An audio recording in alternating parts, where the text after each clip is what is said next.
杂阿含31经，这是我亲耳所听到的。有一次，佛陀住在王舍城的迦兰陀竹园，那时尊者舍利弗在耆蛇绝山，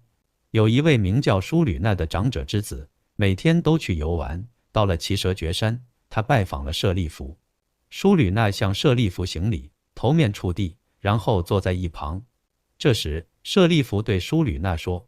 如果沙门或婆罗门对色的本质不能如实了知，对色的升起不能如实了知，对色的消灭不能如实了知，对消灭色的方法不能如实了知，舒吕那啊，你要知道，这样的沙门和婆罗门是无法断除对色的执着的。同样的，如果沙门或婆罗门对受、想、行、识的本质不能如实了知，对他们的升起不能如实了知，对他们的消灭不能如实了知，对消灭他们的方法不能如实了知，他们就无法断除对这些的执着。舒吕那啊，如果沙门或婆罗门能如实了知色的本质，如实了知色的升起，如实了知色的消灭，如实了知消灭色的方法，舒吕那啊，你要知道，这样的沙门和婆罗门就能够断除对色的执着。同样的，舒吕那啊，如果沙门或婆罗门能如实了知受、想、行、识的本质，如实了知他们的升起，如实了知他们的消灭，如实了知消灭他们的方法，舒吕那啊，你要知道，这样的沙门和婆罗门就能够断除对这些的执着。舒吕那啊，你怎么看？色是常恒的还是无常的呢？舒吕那回答说：是无常的。舍利弗又问：如果是无常的，那么它是苦的吗？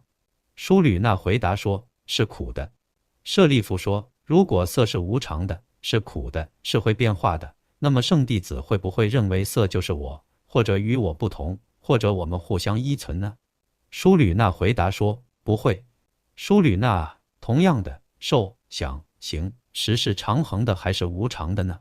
舒吕那回答说：是无常的。舍利弗又问：如果是无常的，那么它们是苦的吗？舒吕那回答说：是苦的。舍利弗又问：如果识是无常的，是苦的，是会变化的，那么圣弟子会不会认为识就是我，或者与我不同，或者我们互相依存呢？舒吕那回答说：不会。舒吕那啊，你要知道，无论是过去、未来还是现在的色，无论是内在的还是外在的，无论是粗糙的还是细腻的，无论是好的还是丑的，无论是远的还是近的，所有的色都不是我，不异于我，也不与我互相依存，这就是如实了知。舒吕那啊，圣弟子对色生起厌离，远离欲望，获得解脱，从而解脱了生、老、病、死、忧、悲、苦、恼。同样的，无论是过去、未来还是现在的受、想、行、识，无论是内在的还是外在的，无论是粗糙的还是细腻的，无论是好的还是丑的，无论是远的还是近的，所有的这些都不是我，不异于我，也不与我互相依存，这就是如实了知。舒吕那啊，圣弟子对识生起厌离，远离欲望，获得解脱，从而解脱了生、老、病、死、忧、悲、苦、恼。这时，舒吕那听了舍利弗的教导，心中欢喜雀跃，向舍利弗行礼后就离开了。